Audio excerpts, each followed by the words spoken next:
Apa kamu terlambat ya? Temennya udah pada masuk, udah pada ikut olahraga, kamu baru datang. Ya sudah, kamu ganti pakaian. Ya, nanti kalau sudah kamu lapor sama bapak. Ya, udah nanti dia lapor. Ya udah, itu teman-teman kamu sudah lari 2 putaran. Kamu lari 2 putaran ya. Jadi kekurangannya kamu tambah 2 putaran supaya adil. Jadi isi going aja orangnya, santai gitu ya. Ya. Muji enggak, marahin enggak, pokoknya dia ikut aturan aja. Ya. Karena di sini itu yang dinamakan dengan mamalia. Nah, tapi bagaimana kalau mamalia ini, kalau dia turun grade-nya, dia menjadi emosional. Kalau dia naik menjadi luar biasa, ya. Kalau dia naik, makanya para ahli ilmu otak itu mencoba untuk melakukan suatu aktivitas. Mari kita tingkatkan kemampuan anak-anak kita ini untuk menjadi lebih baik, lebih berprestasi, dan lebih bagus, ya. Nah, kalau kita lihat, kita naik lagi sedikit, Mas. Ya, nah ini ya, dari kalau kita naikkan dia ke atas, dia melakukan aktivitas yang tadinya easy going, biasa-biasa aja. Di sini akan terjadi suatu kegiatan-kegiatan fisik merangsang tubuh, memicu kepada otak. Otak akan mengeluarkan suatu cairan yang namanya endorfin. Nah, endorfin ini akan split menjadi memproduksi asetilkolin, semacam pelumas yang merangsang manusia itu berpikirnya lebih positif, senang, bahagia, memuji, ya. Nah, inilah yang harus kita berikan pemahaman. Berikanlah latihan fisik kepada anak untuk bisa memancing munculnya cairan endorfin, untuk bisa menjadi asetilkolin supaya itu menjadi positif, ya. Nah, maaf sebentar, ini ada bunyi di ruangan saya.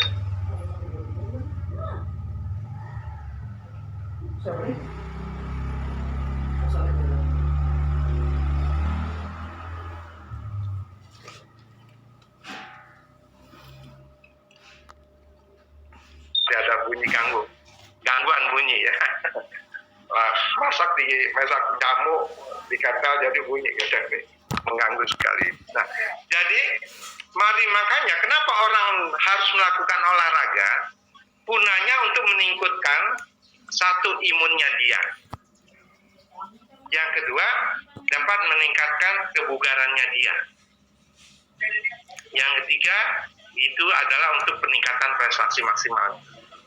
Nah, disinilah kenapa kita selalu harus melakukan aktivitas fisik di dalam era kondisi COVID sekarang ini, untuk meningkatkan ada cairan di dalam otak itu untuk merangsang organ tubuh kita berproduktif untuk bisa mengeluarkan imun-imun yang bisa mengganti sel-sel yang mati supaya lebih tahan, ya. Oleh karena itu, saya sarankan kepada teman-teman semua, pemuda, para pemirsa segala macam, lakukanlah aktivitas fisik dengan kegiatan-kegiatan jasmani yang jangan terlampau berat untuk imun, ya.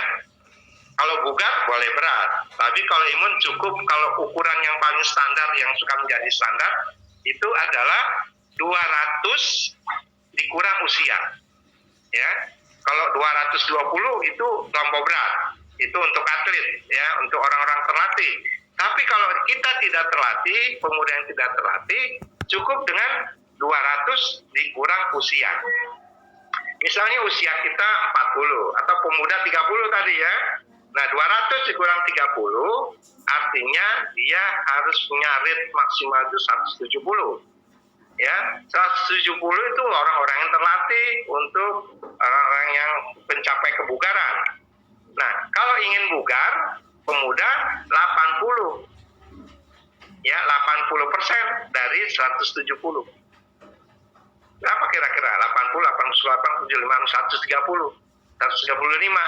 Nah, itulah untuk kebugaran. Kebugaran yang harus dia lakukan berapa? Seminggu 3 kali minimal, atau 4 kali. Boleh. Nah, itu untuk kebugaran. Tapi untuk sekedar imun dan sehat, ya cukup 70%-nya. Ya, untuk imun nih. Sekarang kan kondisinya kondisi COVID nih. Cukup kita lakukan hanya 70% dari 170. Ya. Jadi 170 kali 7, 70 tambah 7, 49 kan 129. 70 enggak, 119 kan, 120. Nah itulah untuk yang harus kita jaga rate kerja jantung kita untuk kita bisa menjaga imun kita. Ya, paham ya kira-kira ya?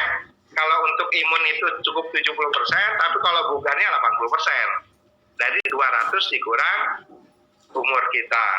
Tapi kalau atlet, ya jangan. Yang terlatih itu 220 dikurang umur. Karena dia tidak akan bisa menuju ke sana. Tapi tetap rate-nya 70 sampai 80%. 70 untuk imunnya, 80-nya untuk kebugaran. Ya. Nah, itu.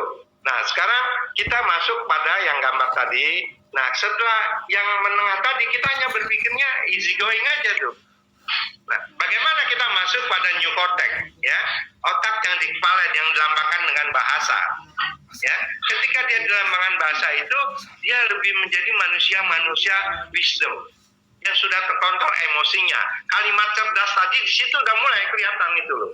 Ya, bagaimana kemampuan emosinya, perasaannya, sosialnya itu sudah terlihat. Bagaimana fisiknya, kinestetiknya, ya itu sudah terlihat. Kognitifnya sudah mulai cerah. Nah, kita harapkan pada tahap-tahap ini, tingkatan-tingkatan di dalam kemampuan korteknya itu, saya contohkan begini. Bagaimana sih ke seorang guru yang sudah kemampuan bahasanya baik, ya kortek di dalamnya kortek ini lambang manusia, ketika muridnya datang terlambat, gurunya menyambutnya seperti pelatih-pelatih senam Swedia gitu ya. Dia peluk anaknya. Ini luar biasa sekali. Ya, sekarang ini saya perhatikan banyak sekolah sudah melakukan pada taraf-taraf tingkat ketiga. Ketika muridnya datang ke sekolah disalami nama gurunya. Ini luar biasa sekali. Kasih sayang, emosi, perasaan menyentuh untuk bisa membuat suasana lebih nyaman. Tapi sekarang nggak boleh main sentuhan, salaman juga udah nggak boleh sekarang. Dan jawai salamannya, itu karena COVID sekarang. Tapi ini harus pahami. Misalnya saya katakan tadi contoh seorang guru yang masuk pada tahap ketiga, tahap new cortex ini, ketika muridnya terlambat, murid Pak saya terlambat, apa jawaban gurunya? Alhamdulillah Udin kamu sudah datang. Bapak khawatir kamu kenapa takut ada cedera di jalan, kecelakaan di jalan sekarang. Tapi tadi Bapak mau telepon orang tua kamu, menanyakan kondisi kamu. Tapi kamu sudah datang, Bapak sangat bahagia, Bapak bersyukur. Ayolah sudah, mari kita ganti pakaian, kamu ganti pakaian ya. Terus ikut dengan anak-anak, kita bergabung pada teman-teman yang lain. Itu teman-teman kamu juga sudah nunggu semuanya. Ini loh, perilaku, tingkah laku dan 3 tipe ini yang harus kita perbaiki sistem kita di dalam pembinaan masyarakat berbangsa dan bernegara. Karena ini semuanya akan menjadi baik, ya. Semuanya. Nah inilah yang harus kita bicarakan di dalam berikutnya. Oke, next itulah yang mungkin kalau misalnya ada yang mau ditanyakan dulu boleh Mbak ya. Jadi boleh, jadi bebas ya supaya kita lebih bisa hidup. Kalau dengar saya ngomongin tak bosan. Waktunya sih masih 30 menit lagi untuk Prof Firman. Oh masih 30 ya? Kalau ya, kita lanjut aja dulu. Itu baru pertanyaan, iya. Oh masih lanjut ya? Iya. Oke, jadi mari kita lihat lagi. Sekarang kita masuk kepada kemampuan daripada 3 ranah di dalam olahraga itu, kemampuan motornya. Itu ada yang disebut dengan lokomotor, non-lokomotor, dan manipulasi. Ada 3. Ya, nah ketiga dominan ini juga sama seperti yang dilakukan para pakar-pakar ahli sebelumnya yang mengatakan menurut teorinya Bloom yang kita katakan ada kognitif, ya, ada afektif, ada psikomotor. Ini ranah-ranah para ahli pendidikan, ya. Ini semuanya pasti semuanya pada hafal ya, yang namanya Bloom, ya. Misalnya juga kita lihat tentang Dr. Baron ya dari Harvard University, ya. Terus juga kita lihat dari Osborne juga dari para ahli-ahli otak yang dari Chicago, ya, bicara tentang belum 3 ranah tadi semuanya, ya. Jadi ada kognitif, ada afektif, ada psikomotor. Nah, kognitif ini adalah semua yang ada di brain kita, di dalam otak kita. Nah, ini biasanya di dalam para ilmu pembelajaran dalam pendidikan itu membagi tingkat kesulitannya. Ya, ada tingkat kesulitannya, ada C1 sampai C6 ya. Nah, C1 sampai C6 ini adalah mulai dari pengetahuan, pemahaman, aplikasi, sintesa, analisis, sampai kepada evaluasi segala macam. Ini tingkat-tingkatan kesulitan dalam berpikir ya. Nah, di dalam ada juga afektif sikap. Ini juga menjadi satu kesatuan di dalam organ tubuh manusia menjadi implikasinya. Dan yang terakhir adalah yang disebut dengan psikomotor, ada gerakan-gerakannya. Nah, kalau di dalam dunia olahraga itu ada teorinya Fit and Foster ya, membagi 3 itu ya. Itu ada yang dengan kognitif. Ya, ada yang kognitif, ada asosiatif, ya, ada otomatisasi. Nah, kognitif ini adalah mari kita belajar gerak sesuai dengan apa yang diajarkan, sesuai dengan kemampuan kita, dengan tangkapan kita. Jadi kognitif ini kemungkinan di dalam aktivitas fisik kesalahan gerak itu masih banyak terjadi. Nah, oleh karena itu kognitif ini adalah pemahaman seseorang tentang suatu konsep gerak. Jadi kalau kita ingin mengajarkan suatu gerak, berilah pemahaman dulu kepada orang tersebut sehingga dia tahu apa yang dia lakukan. Kalau dia nggak tahu ya cuma contoh-contoh dia ikuti saja, kebermaknaannya kurang. Dia bisa melihat, dia bisa mentransfer, melakukan apa, tapi tidak mempunyai makna. Nah, kesalahan para pendidik kita itu tidak punya makna memberikan satu pengetahuannya. Oleh karena itu, marilah sekarang kita rubah. Kalau kita mengajarkan gerak, konsep gerak, dan berilah tahu makna dan fungsi gerak tersebut, sehingga dia paham, sehingga dia senang melakukannya. Karena apa? Kalau ini sudah sering dilakukan, ketika dia melakukan ada kesalahan gerakan, nah ini wajar, karena dia tidak pernah menjadi baru mencoba. Nah, ketika dia mencoba, terjadi kesalahan, ini masuk pada tahap asosiatif. Tahap asosiatif inilah yang harus kita jagain. Makanya para guru, pada teman-teman pelatih, ya, ketika salah ini harus diputus dulu. Oke, salah, perbaiki gerakannya ini. Contohkan, beri pemahaman, beri pengertiannya. Ya, jangan sampai terjadi kesalahan gerak permanen. Ya, nah, kalau terjadi kesalahan gerak permanen, ini sangat berbahaya, menjadi automatically terus dia akan bau dan dia tidak pernah menjadi atlet besar ya, karena setiap apa yang dia peroleh dia harus tahu dulu sudah paham atau belum. Nah, kalau dia sudah paham maka dia akan punya kemampuan. Kalau kita lihat di dalam tulisan kita ini, kemampuan adalah kapasitas seorang individu untuk melakukan beragam tugas dalam suatu pekerjaan. Contoh pendidikan menyebutkan siswa kemampuan kognitif yang tadi.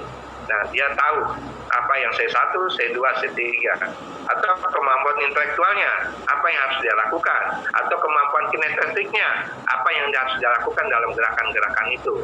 Jadi, pada prinsipnya, seseorang dapat melakukan, dapat menilai terkini atas apa yang dia lakukan. Sehingga dia punya evaluasi, oh ya saya salah. Karena yang paling repot, kalau melakukan satu gerakan dia salah, dia nggak tahu. Ini yang repot. Dia akan menjadi abadi. Ya, kalau sudah jadi abadi, inilah disebut dengan kesalahan permanen. Makanya Singer mengatakan kemampuan motorik adalah kemampuan seorang untuk menguasai berbagai kegiatan motorik, termasuk juga olahraga. Oke, Ya. Prof Firman, ini boleh sedikit sering ya. Oke. Jadi kan ini lagi masa pandemik nih, Prof. Ya. Tadi Prof Firman udah jelasin gimana kita mengolah pikiran kita, otak segala macam supaya imun dan aktivitas pun tetap terjaga gitu. Betul. Nah, ini lagi ngetren sekali bersepeda. Ini ada pertanyaan juga sih. Ya, bagus nih bersepeda ya. Ya, dari Anas Wahid nih. Kan ini lagi ngetren banget, tren bersepeda, terus semakin kesini semakin meningkat. Nah, apakah itu bagus untuk diikuti atau ada program jasmani lain yang bisa menjadi prioritas? Jadi nggak hanya bersepeda aja, orang kan kalau lagi ngetren tuh suka ikut-ikutan aja gitu. Iya. Gimana, Prof? Jadi begini, sepeda ini memang menjadi tren hari ini, menjadi wabah di mana-mana sangat luar biasa. Yang perlu diperhatikan adalah keselamatan. Apapun bentuk cabang olahraga itu, keselamatan itu prioritas. Selamat sepeda, selamat diri kita dengan sosial lingkungan kita. Nah, sosial itu menyangkut traffic light, jalan, segala macam. Dan selamatan kita juga dari gangguan kiri kanan jalan. Misalnya kendaraan motor yang sangat luar biasa sekali. Bersepeda juga harus tahu diri kita sendiri, kapasitas kemampuan kita di dalam faal tubuh kita. Ya, kalau kita sudah mengalami rasa-rasa bahwa kita tidak kuat, jangan dipaksa. Kadang-kadang karena bersepeda itu berteman, berkelompok, sehingga dia ketinggalan, dia mengayuh sepedanya yang sudah tidak sesuai dengan kondisi fisik dia. Dan ini yang sering terjadi. Kadang-kadang dia kolap, dia jatuh. Kenapa? Karena perebutan oksigen di dalam otaknya dia dengan tubuh jantung yang bekerja tidak maksimal. Dia udah pacu semua, tapi otaknya nggak siap menerima oksigennya, sehingga dia kolap, dia jatuh. Banyak kita perhatikan ya, cedera di dalam orang bersepeda. Ya, akibatnya apa? Dia terjatuh dari mana? Baru kita pelajari, oh terjatuhnya karena dia kekurangan oksigen. Oh, karena dia kekurangan daripada penumpuknya asam laktat yang terlampau capek atau lelah. Atau karena senggolan yang terjadi. Atau karena batu-batu kerikil. Atau karena lubang. Atau banyak. Yang makanya setiap aktivitas fisik yang harus dipertanyakan adalah keselamatannya dulu. Apakah Anda mau olahraga ini di luar jalan, yang harus Anda siapkan safety Anda dulu, mulai dari helm, mulai dari sarung tangan, mulai dari pelindung lutut, segala macam. Ya, itu yang harus diperhatikan. Karena sepeda ini sangat menyenangkan. Melihat formasi situasi lingkungan yang membuat kita senang. Ya, jadi disesuaikan dengan kebutuhan situasional. Karena saya lihat sekarang di Jakarta ini yang namanya sepeda itu sudah melibatkan banyak komunitas. Betul sekali, betul. Ya, jadi memang kita di viral lihat ada lampu merah, nggak bisa berhenti, udah merah, hijau merah lagi, nggak bisa lewat karena saking ketutup sama sepeda. Nah, itu juga akan mengganggu. Artinya harus tahu diri lah. Semua peserta penggemar sepeda jaga diri. Dan juga main sepeda itu juga ada satu aturannya, supaya dia enjoy. Dia harus bisa mengukur antara pedal ayuh dengan panjang tungkainya, dengan keselamatan dia menjaga balancing keseimbangannya. Itu ada ilmunya juga di situ. Jadi harus juga disesuaikan. Karena jangan sampai dia nggak ngerti, dia nggak ngecek remnya, dia nggak ngecek bannya. Benar. Ya berarti olahraga nggak hanya berolahraga aja, tapi benar harus punya pengetahuan dan ilmu tentang olahraga yang mau kita lakukan gitu ya, Prof, ya, sehingga nggak hanya kesehatan, tapi kecerdasan juga kita dapat. Kecerdasan juga, intelektualnya itu yang diperlukan ya. Intelektual itu spiritualnya juga ada gitu ya. Menjaga nilai-nilai masyarakat sosial. Iya, betul. Harus bisa memberikan kalau ada orang mau jalan ya. Peduli sama lingkungan gitu. Peduli lingkungan. Kadang karena ngerasa rombongan terus jadinya seenaknya aja udah bantai. Oke, Prof Firman, ini ada lagi pertanyaan. Gimana caranya, ini dari Adi Yusuf Saputra di SMK Yadika 13, bagaimana caranya untuk menghindari pergaulan yang tidak baik atau menghindari gimana ya kalau misalkan teman-temannya tuh lingkungannya nggak baik, caranya gimana untuk menghindari itu, sedangkan tadi ada kecerdasan sosial dan emosional, itu harus bagaimana, Prof? Ya, jadi kalau kita seorang punya intelektual yang bagus ya, kita tidak boleh menyakiti teman. Walaupun kita tidak baik, ya, kita yang membatasi diri. Saya punya pengalaman. Ini cerita pengalaman zaman saya waktu masih di SMA dulu ya. Jadi waktu saya di SMA itu saya sudah membatasi diri jam 12 malam saya harus pulang. Ya. Jadi teman-teman saya bergaul dengan anak-anak di daerah saya. Begitu udah jam 12 tiba-tiba ada yang bunyi. Teng, jam 12 12 sudah tiba, anak mama suruh pulang. Diledeknya begitu ya, Prof? Saya juga nggak peduli, saya harus pulang. Karena kalau tidak kita mengontrol diri lagi, tidak ada orang yang akan mengontrol diri kita. Dan suasana di lapangan begitu kembang percepatannya, kalau kita ikut suasana di lapangan, kita terbawa arus, bahaya kita. Kontrol diri kita pada diri kita sendiri. Tapi jangan kita juga menyela mereka. Kamu ini ngapain sampai jam 1, jam 2, begadang, mabok, sudah ngapain. Jangan juga kita arahkan begitu. Kita bukan masanya pada waktu itu berkonfrontasi. Karena kita sejajar dengan mereka. Makanya kita harus tarik diri.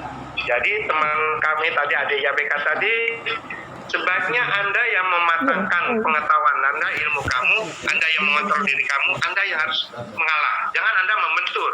Anda akan sulit menghadapi teman-teman yang begitu kuatnya nantinya. Karena jangan sampai kita dibenci orang gitu loh. Dibenci teman-teman kita. Saya alhamdulillah bisa diterima tuh sama mereka semuanya, walaupun dengan kalimat yang suka akan bikin saya lucu juga gitu ya. Itu loh Mbak. Ya, jadi benar kecerdasan sosial juga ini dilatih di pergaulan bermasyarakat dan berkumpul dengan teman-teman gitu ya, Prof, benar ya? Iya. Jadi mungkin kalau misalkan dengan olahraga kita bisa terlatih juga kecerdasan sosialnya karena sering banyak interaksi dengan orang lain. Oke. Ini detail jawabannya dari Prof. Dan ada pengalaman yang sudah pengalaman. Oke. Berikutnya Prof, bagaimana menumbuhkan kecerdasan otak supaya tidak tergolong otak primitif? Primitif, gampang. Jadi kecerdasan otak itu bisa dilatih karena kita fokus. Kalau kita fokus, maka terjadi neuron kita bisa bergabung satu dengan lain menjadi dendrit, bertambah banyaknya dendrit, bertambah menjadi ingatan yang sangat kuat. Jadi mulailah kita menghadapi suatu masalah dengan fokus. Fokus itu konsentrasi, ya, karena konsentrasi itu dimulai dari pendengaran, mulai dari mata, dari penciuman, dari perabaan. Semua panca indera itu berperan besar di dalam memberikan rangsangan informasi kepada otak kita. Nah, kalau kita melakukan suatu informasi kepada yang tidak baik, itu akan berkesan. Saya kasih contoh. Kenapa ada orang yang kelihatan baik, semuanya baik, segala baik, suatu ketika dia jadi ganas, jadi sadis. Nah itu karena dia punya pengalaman yang terekam sangat baik. Ketika dia diusik dengan hampir permasalahan yang sama, itu keluar keganasan dia.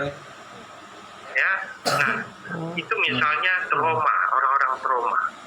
Ya, misalnya kita sering ada anak digauli, yang dia tidak pernah tahu dengan kondisi itu jutaan neuron itu menyatu menjadi dendam buat dia sendiri, tapi dia nggak bisa ungkapkan. Ini adalah kasus-kasus kematangan emosional anak. Kenapa sih anak kok jadi sadis ya? Kenapa kok dia jadi dendam? Karena dia pernah punya pengalaman yang dia lihat atau dia rasakan sendiri, atau saudaranya, atau familinya, atau lingkungannya membuat dia menjadi, loh kok jadi begitu ya?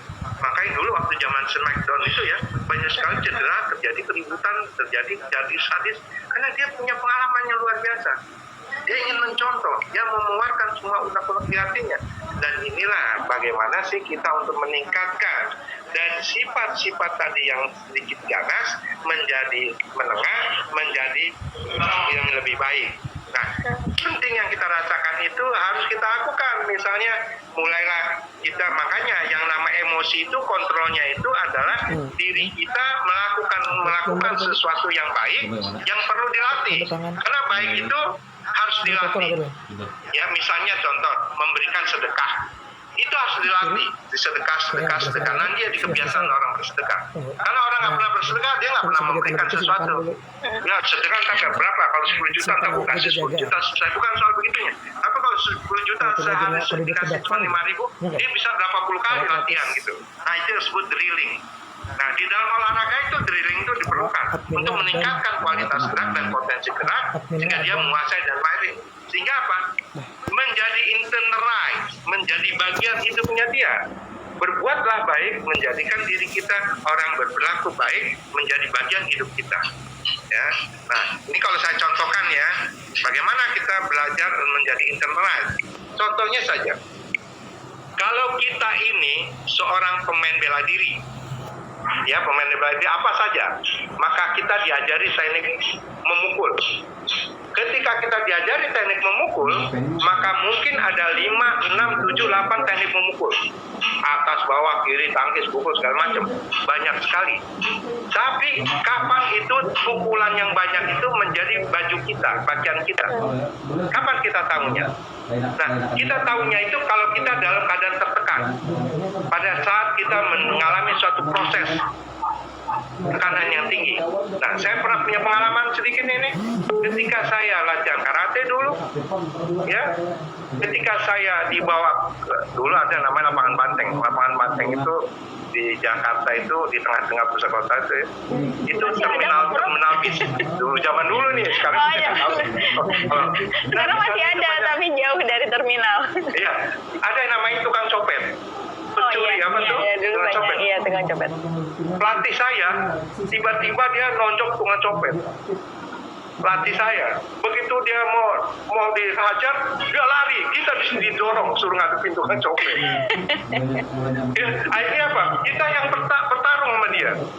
Ketika kita dipukul, maka pertama yang keluar itu adalah baju kita. Ketika dia mukul kita, ya begitu kita tangkis kita pukul, itulah baju kita. Dan kita pukul itu kan ada 10 gerakan tadi, cuma satu. Nah, itulah yang menjadi otomatisasi internal tubuh kita.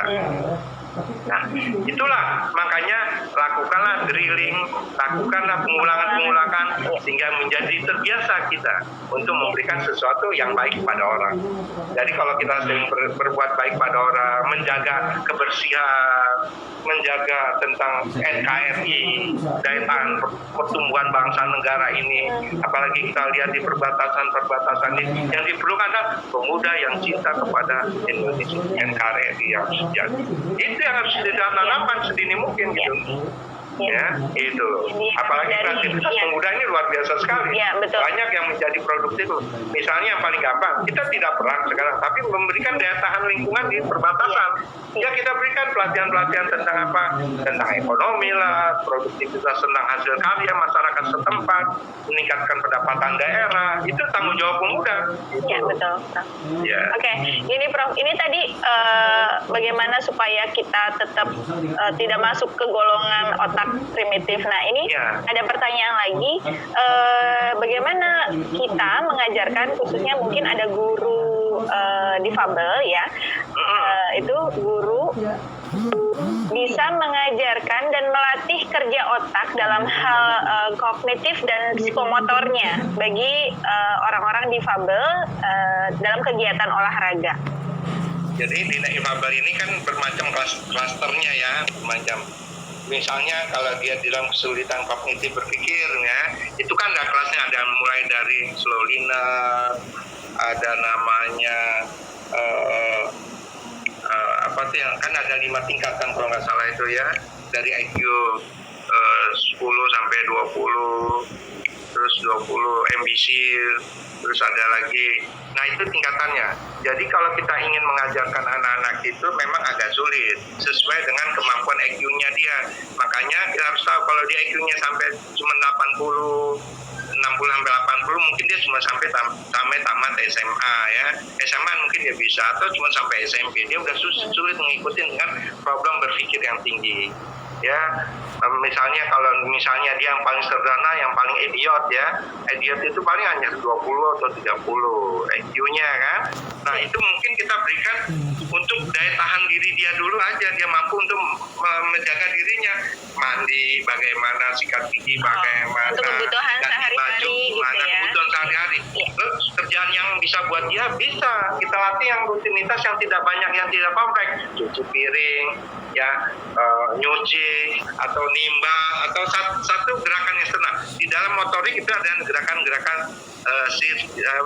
diskret, gerakan satu gerak item aja gitu loh. Jangan gerakan-gerakan yang yang kompleks itu jangan, serial tuh jangan. Continue apalagi yang repot. Kalau dia bawa air aja nggak apa-apa gitu. Tapi yang kompleks itu agak susah jangan. Nah itu. Nah jadi Disable ini kan tergantung dari bagaimana meningkatkannya itu memang agak repot kita. Makanya kita harus tahu dulu hasil tesnya berapa, baru kita berikan di situ, ya, sehingga disesuaikan kita gitu ya, Prof. Ya, disesuaikan dengan kemampuannya dia. Beda karena kreativitas yang ada itu, ya mungkin di kita umur 4 tahun dia dapat kasus di situ, kita tahu 4 tahun itu berapa sih IQ-nya dia.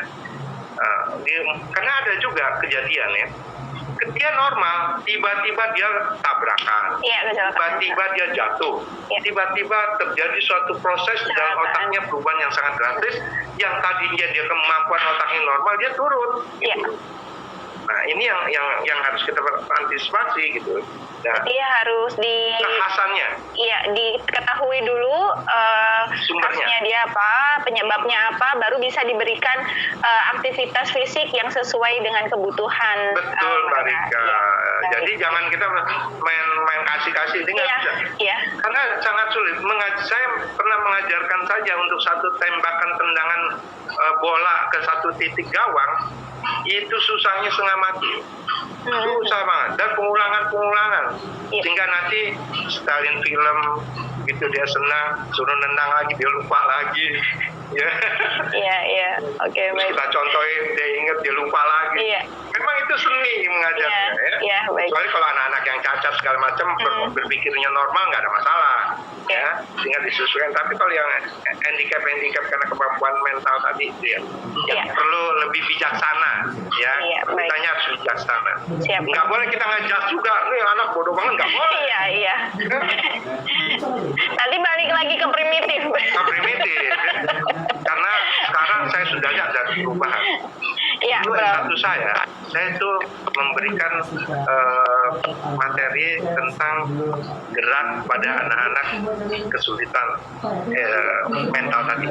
Itu dulu ya saya sedih, masih banyak guru-guru tuh masih gayanya primitif. Kenapa anak udah diantarkan ke sekolah, itu kan puluhan tahun yang lalu ya, orang tuanya di luar nggak ngerti apa-apa, di dalam itu gaya primitif keluar. Nah sekarang udah enggak, saya lihat sekarang sudah bagus, udah naik menjadi mamalia ya, udah bagus. Ya, Prof, begini, ini semua aspek nih nanya nih. Jadi ini salah satunya ada atlet cabang olahraga. Bagaimana body contact dia? Ya, body contact ya. Umul, ini ada Mbak Umul. Bagaimana menjaga konsistensi latihan bagi atlet cabang olahraga yang membutuhkan materi sparring full body contact pada masa pandemi? Jadi ada dua. Yang pertama dengan sangsak, ya. Yang kedua dengan imagery, dengan shadow. Ya, dengan imagery, dengan bayangan atau dengan shadow. Jadi dia bisa melakukan latihan seperti berlawanan gitu, ya. Tapi nggak ada orang gitu loh, ya. Jadi virtual arts-nya aja, ya. Dia melakukan gerakan pukulan sangsak. Ini biasa pelatih udah biasa memberikan ini. Dalam kondisi pandemik sekarang ini itu biasa. Ya, makanya untuk latihan untuk fighting ini, lakukanlah gerakan dalam 1 menit dia biasa melakukan serangan berapa kali, pukulan berapa kali, satu rangkaian, dan istirahat, breakdown lagi, nanti lagi. Nggak usah lama-lama, setengah menit aja dia lakukan rangkaian pukulan tangkisan segala macam, itu luar biasa. Seakan-akan dia berhadapan dengan lawan. Karena sekarang nggak boleh kan dengan lawan. Iya, nggak boleh bersentuhan. Jadi dia dengan imajinasinya sekali, dia melakukan pola-pola yang sudah dibuat. Misalnya, aku mau melakukan tangkisan 2 kali, pukulan 3 kali, tendangan sekali, 4 kali, 10. Dia catat tuh. Ya, dia akan lakukan dalam waktu berapa detik nih. Nah itu, nanti diulang berapa kali. Ya, selesai habis latihan fisik ya. Jadi kalau latihan untuk fight-nya itu di situ. Kenapa? Dia kan bertanding dengan ada ukuran waktu. Nah, dia bisa nggak dalam waktu 3 menit full dia melakukan gerakan berapa dia kuatnya? Gitu. Jadi yang penting program latihannya tersusun dulu baru diaplikasikan gitu. Betul. Ya, Prof ya. Nah, nanti dia kalau bisa dia direkam. Buat Setelah dia rekam, evaluasi dia gitu nonton ya. lagi. Ya, buat evaluasi. Nah, setelah dia rekam, oh ini kekurangan, wah pukulan tadi cuma 10, kok cuma 3 nih, masih kurang Iya. 7 nih. Nah, kok tendangannya nih, kok nggak target gua ke perut, kenapa tendangannya ke kepala, liwat nih. Nah, Oke. jadi dia yang buat program, dia harus tahu bermaknanya, sehingga dia mengevaluasi diri hasil dari rekaman dia. Siap. Oke, yang terakhir, Prof.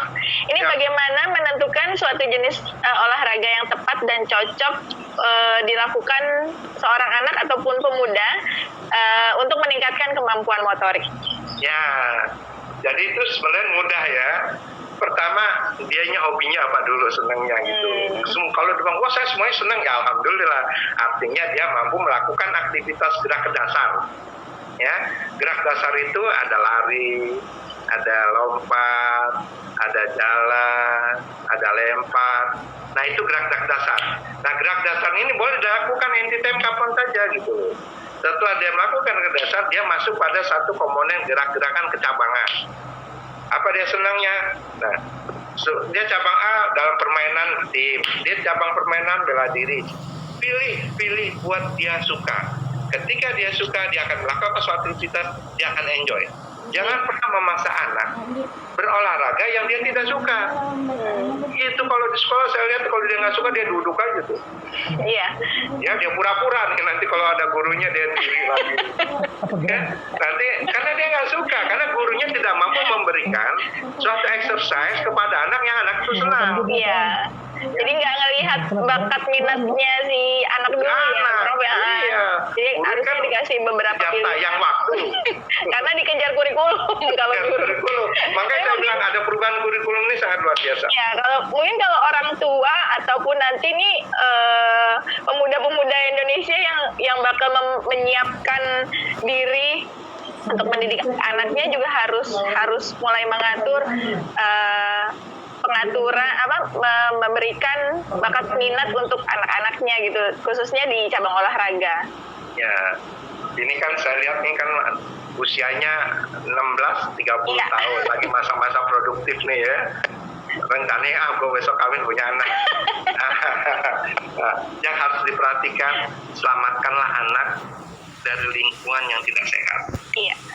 Ya, selamatkanlah anak dari berpikir yang tidak sehat. Selamatkanlah anak dari kehidupan yang membuat dia tidak pernah nyaman. Buatlah dia menjadi nyaman di dalam keluarga kita. Bagaimana? Lakukanlah sesuai dengan nilai-nilai yang ada di dalam keluarga itu.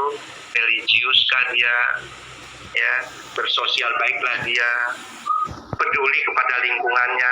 Jadi kita sering harus mengajak anak. Kalau kita ingin peduli sosial, ajak anak kita memberikan makan kepada orang lain, ya, memberikan sedekah kepada orang. Anak diajak, dilatih, biar dia lihat, ya. Nah, terus juga dilatih dia untuk melakukan ibadah-ibadah yang dilakukan keluarganya. Baik. Ya, kalau orang Islam dibawa ke masjid atau ikut di rumahnya, kalau yang gereja dibawa ke gereja, kalau yang Buddha dibawa ke kuil, segala lakukanlah, itu membuat menjadi hal-hal yang menyenangkan buat anak. Jadi beribadah itu menjadikan dia enjoy, Ya. menyenangkan. Jadi bukan ketakutan, Iya. ya, tapi dia menjadi nyaman. Jadi mulailah pembinaan dari situ. Karena apa? Watak yang diberikan kepada anak itu tercermin pada anak itu sendiri nantinya. Kalau bapak yang pemarah, itu anak juga pemarah. Iya, betul. Betul. Ya, bapak gua aja marah biasa aja, Iya. ikutan. Ya. Oke. Baik, Prof. Terima kasih sekali, ini untuk materinya luar biasa. Langsung aplikasi dengan contoh-contoh real. Jadi teman-teman nanti bisa. Mereka Iya, itu PowerPoint belum sempat saya bacakan semuanya, tapi intinya itu. Oh, baik, ya. Semuanya. Ya, Prof. Nanti mungkin teman-teman peserta ini bisa dapat file. Boleh. Untuk Biar mereka bisa baca. Iya, Karena bisa itu banyak dibaca. istilah-istilah, definisi-definisi yang Iya. bisa dibaca. Ya. Iya, betul. Bertambah banyak orang pintar, saya akan senang. Wah, iya, Silakan, saya juga. Sel. Betul. Baik, terima kasih banyak, Prof. Mohon maaf, ini karena waktunya juga karena akan bergantian dengan Prof. Jim. Oke, Baik, para peserta dan seluruh yang hadir hari ini, saya akan membacakan kesimpulan pada materi pertama, di mana sehat adalah tahap awal yang mengandung unsur-unsur intelektual, sosial, emosional, spiritual, dan kinestetik. Kalau sudah sehat, harus bugar juga dan harus cerdas, di mana secara bersamaan mengolah pikir, olah rasa, olah hati, dan tentunya olah tubuh. Jadi saling berkaitan baik jiwa maupun raga. Di mana saat lahir, seorang bayi memiliki sekitar 100 miliar sel otak yang belum terhubung. Nah, sambungan antar sel itu akan terjadi jika terjadi rangsangan dari pengalaman indera yang diterima oleh anak. Sangat luar biasa, memang stimulus yang diterima akan mempengaruhi memori dalam anak. Jadi kalau terimanya stimulusnya baik, memori anak akan menjadi baik. Apabila stimulusnya tidak baik, memori anak akan terekam dengan hal-hal yang tidak baik. Potensi anak bisa terus dikembangkan dengan pemberian kegiatan-kegiatan yang dapat membantu minat dan meningkatkan kemampuan motorik anak beriringan dengan perkembangan kecerdasan baik intelektual maupun emosional. Sehingga saat tumbuh dewasa sudah terbentuk dengan pola yang baik. Seperti tadi yang disampaikan oleh Prof. Firman, antara perbedaan dengan konsep otak dari Paul MacLean, di mana ada otak reptil, otak mamalia, dan otak yang tercanggih adalah neokortex.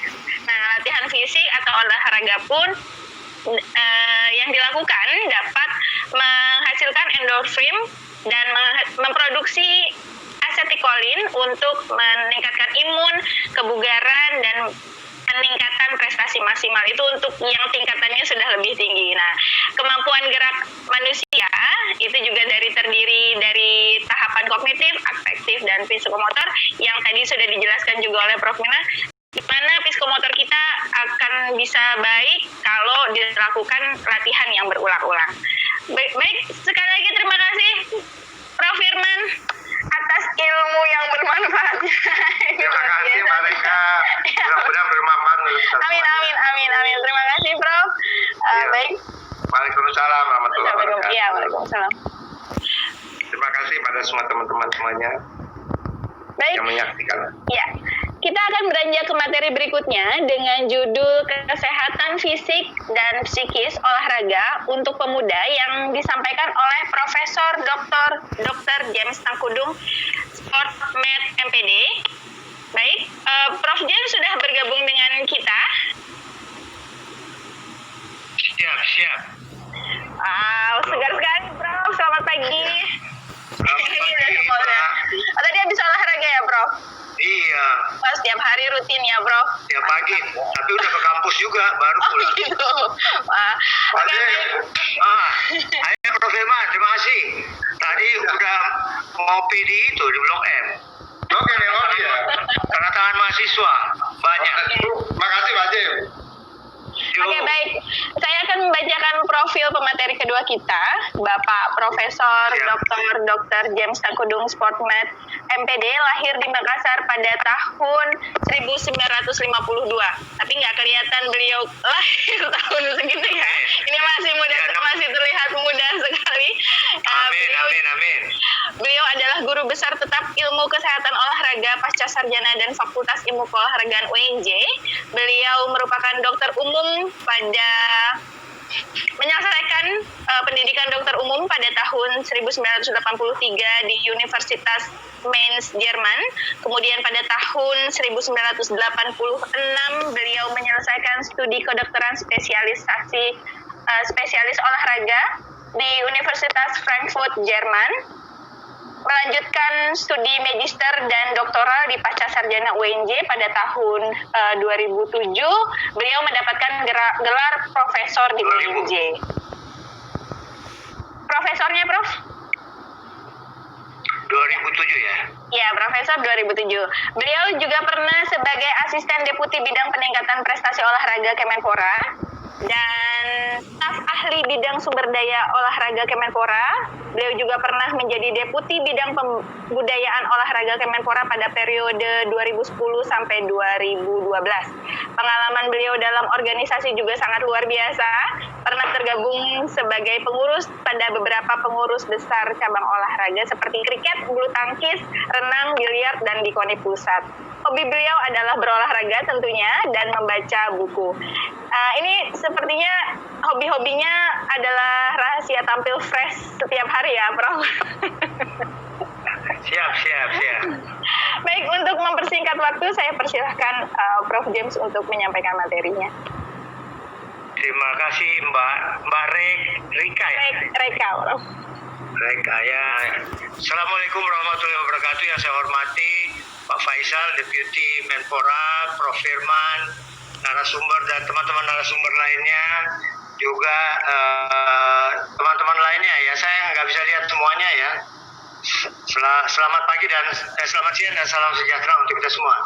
Tolong ditampilin saya pendek-pendek aja ya. Karena tadi sebagian, berapa lama saya dikasih waktu ini Mbak Rika? 1 jam, Prof. 1 jam ya, oke. Jadi saya langsung aja karena ini kan makalahnya sudah ada. Apa itu fisik, apa itu psikis, ya kan? Jadi sangat penting ini ya.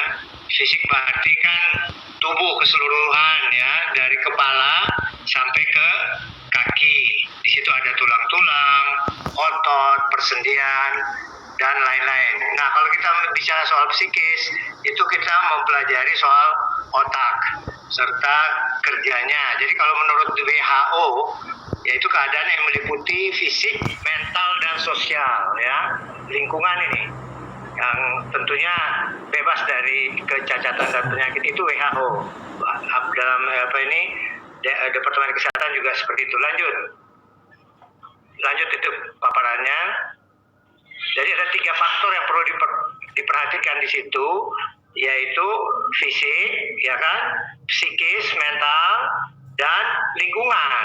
Ya, bagaimana kita bergaul dengan tetangga, sehingga kalau kita butuh sesuatu, tetangga adalah saudara yang terdekat, ya. Karena kalau umpamanya tetangga saya di Pondok Indah ini ada yang gasnya habis, dia mintanya ke saya, ke pembantu gitu, pinjem gitu ya, atau dia habis garamnya pinjem, ya. Pohon saya ada pohon mangga nih, nah dia lagi kepengen makan karena mengandung, pengen mangga, saya bilang ambil aja sendiri, ya. Nah, adik saya atau saudara saya kan ada di Manado, ada di Kalimantan, ya susah, ya kan. Makanya itu lingkungan paling penting, karena lingkungan itu kan yang perlu kita perhatikan, termasuk lingkungan kita. Kalau lingkungan kita banyak COVID, ya kita harus sesuaikan. Makanya ada aturannya, ya, bahwa lingkungan kita ini ada yang sakit, ada yang carrier, dan lain-lain. Itu harus diperhatikan supaya kita tetap sehat, ya. Dan tentunya supaya sehat itu dari dalam tubuh dulu. Fisik kita bagaimana, psikis kita bagaimana, ya kan?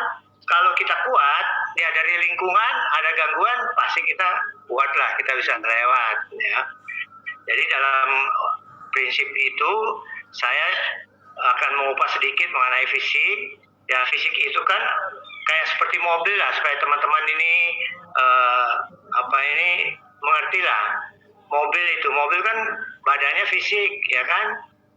Motornya ada di dalam, jantung kalau kita kan. Otaknya yang mengemudi, ya kan? Kakinya ya ban. Nah, dia perlu energi, perlu bensin, ya kan?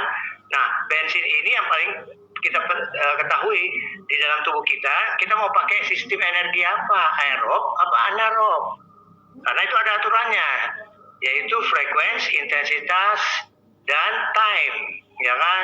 Itu dasar itu dalam olahraga. Mobil aja mesti dipanasin, kita pun harus membuat pemanasan sebelum kita berolahraga supaya badan kita sehat. Dan kalau kita sehat, definisinya mengatakan bugar adalah kemampuan seseorang untuk melakukan ya aktivitas sehari-hari tanpa cepat lelah, walaupun ditambah aktivitas lainnya, itu namanya bugar, Jadi saya walaupun jalan pagi saya masih bisa ke kampus, ya kan? Saya masih bisa webinar dan rapat ntar malam masih bisa lah, ya kan? Jadi itulah sehingga kita dapat bermanfaat lebih banyak pada orang lain dan selalu segar, bugar seperti kata Mbak tadi kan. Walaupun saya 68 tahun, cucunya 7, tapi saya sama Prof Firman kalah larinya sama saya. Coba tanya deh. Bener kan? Jadi seperti itu, Prof Firman itu 9 tahun di bawah saya loh. Jadi saya melihat mengecek performance saya dari situ. Dan saya tiap pagi bangun pagi jogging ya. Renang kan nggak boleh, jogging, lari dan lain. Kesenangan saya hobi ya tadi bulu tangkis. Saya juga mantan DPP Dewan Pimpinan Pusat Komite Nasional Pemuda Indonesia. Jadi saya ngerti lah di pemuda ya. Makanya saya masuk di Kemenpora. Saya mantan Ketua Umum Perhimpunan Pelajar Indonesia seluruh se-Jerman. Jadi ngertilah siapa-siapa di sana, sekretaris Persatuan Dokter se-Jerman. Jadi banyaklah teman-teman. Jadi saya bilang kalau kita aktif, kita bugar, kita bisa aktif di mana-mana. Ya, termasuk sekarang saya diangkat sebagai Ketua Umum Forum Komunikasi kita Pancasila ya seluruh Indonesia sampai tahun 2024. Ya saya siap aja, ada kepercayaan saya ambil. Sehingga tugas kita umpamanya kemarin ikut membagi-bagi sembako, bagi-bagi ikut pekerjaan sosial lah lingkungan kita ya. Nah sebab itu saya tekankan di sini supaya teman-teman selalu ingat ya ada 4 hormon bahagia. Karena hormon bahagia ini yang membuat kita baik fisik maupun psikis itu baik adanya ya. Apa aja itu? Yaitu saya suka bilang supaya gampang dihafalnya ya. Endos ya. Apa itu? Yaitu endorfin. Endorfin itu kalau kita sering olahraga. Nah, ini larinya ke situ. Kita sering olahraga, bergerak, senang kan? Olahraga kan senang, dansa. Itu endorfin atau nama lainnya endorfin tahu apa? Endo dari dalam, morfin kita dari dalam. Jadi ngapain untuk pemuda ngambil morfin dari luar nyuntik apa? Kan kita udah punya morfin dari tubuh namanya endorfin. Dari dari dalamnya ngapain kita ambil narkoba? Nah, saya kebetulan penasehat juga di LADI, Lembaga Anti Doping bersama Bapak Menteri. Jadi kalau kita sudah tahu seperti itu ya ngapain kita ambil yang lain gitu kan? Nah, dengan olahraga endorfinannya akan keluar, senang, melakukan dansa, olahraga. Ya itu paling penting. Kedua, makanya saya bilang endos tadi, dopamin itu kita fokus, kita punya motivasi untuk selalu melakukan olahraga pagi. Kenapa? Karena saya mau tetap fit gitu loh. Walaupun saya sudah umur 68, tapi saya nggak kalah lari sama orang lain yang di bawah saya gitu. Jadi karena itu keterlatihan, itu gunanya olahraga. Namanya keterlatihan. Kalau tidak pernah ada, saya kan ketua RT di Pondok ini RT 13 RW 16. Itu warga saya suruh ada yang lebih muda dari saya. Wah, saya nggak bisa jogging, saya jalan cepat aja, monggo silahkan. Karena saya udah terlatih ya, saya jalan lari, mereka jalan cepat. Dan yang ketiga namanya oksitosin, endos kan, dopamin. Itu ada oksitosin. Apa itu oksitosin? Yaitu cinta, love. Kita menyayangi semua orang, mau mahasiswa kayak mau teman kayak, kita sentuh, salam, senyum. Kan penting itu 4S, ya kan? Senyum, salam, servis dan ya tadi sentuh. Ya, atau love itu membuat oksitosin naik, itu hormon cinta ada 4. Dan yang terakhir serotonin. Serotonin itu kalau kita bergaul, ya kita ramah, hati senang, itu serotonin. Jadi ini tolong dihafal nih, endos itu penting, mulainya dengan gerak ya. Endos, endorfin, dopamin, oksitosin dan serotonin. Itulah yang disebut dengan hormon bahagia. Kalau nggak percaya buka Google ya. Kalau mau lihat buku-buku saya ada puluhan, buka Google atas nama James Tangkudung. Buka YouTube atas nama James Tangkudung. Anda buka Wikipedia atas nama James Tangkudung. Anda buka di mana ResearchGate. Ya, itu banyak tuh. Ya. Jadi kalau mau mengenal saya lebih dalam, saya mungkin buku nggak ada, tapi saya ada buku-buku. Satu buku yang dibaca oleh seluruh dunia, karena di dunia belum ada itu. Kita buat bersama mahasiswa, yaitu namanya Sport Psychometric. Bagaimana mengukur olahraga dari segi psikologi. Ya, termasuk umpamanya pencaksilat, bagaimana karate, itu ada di situ. Jadi motivasi dalam pencaksilat atau percaya diri dalam judo dan seterusnya. Nanti silahkan buka di Google, search di Google atau di YouTube atau di ResearchGate. Buku saya itu ada dalam bahasa Inggris, saya terjemahkan, dan ada dalam bahasa Indonesia. Sampai rektor pernah ngomong, Prof Jim ini tidak ada bukunya di toko buku. Ya, tapi you buka Google, you buka YouTube, ResearchGate, bukunya banyak. Saya kaget Pak Rektor ngomong gitu, Prof Intan dulu. Jadi saya nggak usah kenali, tapi rupanya ada yang tracing. Jadi kalau kita berbuat jelek, latar belakang kita jelek, kita korupsi atau apa, ya alhamdulillah puji Tuhan saya nggak pernah korupsi. Anda tinggal buka aja kok di Google. Ini orangnya benar apa enggak, ya kan? Sehingga kalau kita berbuat baik selama ini menghasilkan sesuatu, saya nggak jual buku, saya nggak minta apa, tapi saya bagi kepada dunia gitu loh. Itu kan suatu kesenangan, kebahagiaan. Sehingga orang dunia itu SMS ke saya semua, minta kenalan, minta bukunya dikirim dan seterusnya. Karena saya terjemahkan semua dalam bahasa Inggris. Anda bisa buka. Jadi sport psychometric itu belum ada di dunia. Kami UNJ, saya dan mahasiswa UNJ Pasca Sarjana membuat itu ya. Ada sih psikometri dalam penerimaan pegawai, psikometri dalam kenaikan pangkat, tapi dalam olahraga belum ada. Jadi kita harus selalu berbuat sesuatu untuk dunia lah. Sehingga kalau saya dipanggil Allah suatu waktu, ya kelihatan udah kan apa yang kita buat. Ya cucu saya kemarin telepon dari luar negeri bilang Opa, I'm googling at YouTube your name so many katanya. Wah, bayangkan bangga nggak itu? Jadi anak saya cucu saya googling, dia lihat atas nama James Lakuno, wah nama banyak foto-foto, Opa, many photos katanya. Padahal anak 5 tahun itu, ya karena mereka udah biasa main gitu ya, Google. Jadi seperti itu. Nah, dalam fisiologi, fisik ini seperti ini ya, yang Anda harus perhatikan itu kecepatan. Kalau mau mobil, Anda mau kopling berapa, ya kan? Kopling 5, kopling 4, 3, 2, 1. Ya kan, kopling 1 baru start. Sudah itu untuk untuk flexibility, ya kan, belok-beloknya itu di sendi Anda gimana, masih lancar nggak, ya. Terus kekuatan Anda masih kuat nggak, ngangkat atau bergerak dengan mengangkat beban, menarik dan seterusnya, itu ada definisinya. Terus daya tahan itu kan tergantung daripada keterlatihan. Daya tahan Anda itu berarti jantung, paru-paru terlatih nggak untuk melakukan sesuatu yang lama. Jadi kalau tidak terlatih, ya kurang bagus. Nah, untuk itu ada standarnya yang disebut dengan prinsip FIT. Frekuensi, intensity, time, dan tipe. Ya, frekuensi itu seberapa sering Anda lakukan olahraga seminggunya. Intensitas, Anda melakukan olahraga seperti kata Prof Firman tadi, mau di low, medium, atau high intensity. Kalau di mobil, itu Anda larinya kopling 2, apa kopling 3, kopling 4, atau kopling 5, tergantung kebutuhan. Ya.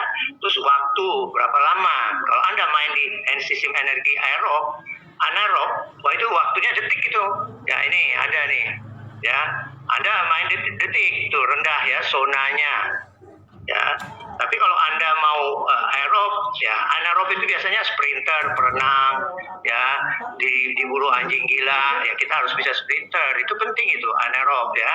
Terus kalau aerob berarti kan kita bisa lari kayak pelari-pelari maraton. Saya ikut tahun lalu maraton, tapi bukan yang 42 ki. Saya hanya ikut yang 10 ki karena umur kan. Buat apa juga, saya bukan untuk juara, untuk rame, tapi mengetes kemampuan saya. Jadi masing-masing individu, apakah pemuda ataupun atlet, harus tetap mengetes kemampuan dia. Ya, tempat tes saya, uji coba saya yaitu Borobudur Marathon. Ya, sayangnya tahun ini nggak ada, dibatalin, sehingga saya bisa memilih mau 10K-nya 10 km atau mau half marathon 21 kilo atau yang full marathon, ya kan 42 kilo, sambil berrekreasi ya, karena kan banyak tari-tarian. Jadi Anda bisa mengetes kemampuan Anda setiap saat di acara-acara nasional maupun internasional, sehingga Anda bisa mengetahui level Anda di mana. Ya, saya mau dong mobil saya tetap Pajero gitu, nggak mau mobil lain gitu. Pajero saya kan kencang tarikannya tuh. Jadi seperti itu. Nah, itu yang tahu itu cuma diri Anda. Ya paling mbaknya bilang, wah Prof, mukanya tidak sesuai umur kemampuannya. Ya itulah, nggak ada yang tahu prosesnya kan, yang tahu saya sendiri. Nah ini untuk teman-teman, untuk ada kan olahraga itu ada 4 macam olahraga rehabilitasi, yaitu orang-orang yang baru cedera dikasih dosis olahraganya paling sekali 2 kali seminggu sesuai petunjuk instruktur atau dokter. Terus ada olahraga rekreasi aja tanpa batas, terserah mau naik gunung kayak mau apa kayak ya, kayak saya hobi. Nah itu ada namanya olahraga hobi 2-3 kali seminggu. Dan olahraga prestasi dia harus latihan 3-14 kali seminggu, karena ada yang disebut dengan unit latihan. Bisa aja kan sessionnya itu pagi ada, sore ada, dan berkali-kali dalam seminggu. Ya, jadi kalau umpamanya pagi sore ya coba aja dikali 7, itu udah 14 kali ya. Jadi tergantung mau olahraga apa, mau performance atau apa. Nah kalau pemuda yang penting kan dia bisa melakukan olahraga rekreasi dan hobi, yang penting fit, jangan sampai nanti kena sakit jantung, kena gula, kena kolesterol. Nah dengan olahraga kolesterol saya udah tes, karena sebelum olahraga saya ada warga saya suruh olahraga, tapi sebelumnya kami periksa lab dulu, sudah itu lakukan olahraga, ternyata gulanya turun, kolesterolnya turun, ya kan, dan asam uratnya turun, tapi bukan asam aurat ya, asam urat ya. Jadi seperti itu. Nah olahraga nasional itu harus 11-14 kali per minggu, olahraga tingkat provinsi 5-8 kali per minggu, tingkat kabupaten 3-5 kali per kabupaten. Jadi seperti itu ya, karena itu semua ada aturannya ya. Jadi intensitas dijaga, mau 90 atau 100%, mau moderate 70-80%, mau light 60-70%, atau very light 50-60%. Kayak mobil tadi, kopling 1, kopling 2, kopling 3, kopling 4. Ya kalau saya memang selalu jaga di kopling 3-4 lah. Ya jadi ya memang itu dosis saya. Itu tergantung masing-masing. Nah kalau umpamanya intensitasnya 90-100%, waktunya harus pendek ya, di bawah 5 menit, 3 menit gitu. Tapi kalau dia 70%, 80% bisa 40 menit. Kalau santai aja ya bisa sampai 80 menit. Jadi tergantung masing-masing mobilnya seperti apa atau motornya seperti apa. Nah ini penting karena kita melatih apa? Efeknya kemana? Tadi saya bilang daya tahan berarti kan jantung Anda jadi sehat, peredaran darah jadi sehat. Jadi kalau peredaran darah kita lancar dalam olahraga, itu COVID virus itu nggak berani masuk dia. Karena COVID itu membuat orang maunya tidur. Ya, dia mau tidur supaya virusnya itu nempel di hemoglobin. Nah, nempel di hemoglobin itu mestinya oksigen. Nah, hemoglobin ini Hb yang membawa virus ini karena dia nempel ke seluruh tubuh, sehingga pertama yang organ yang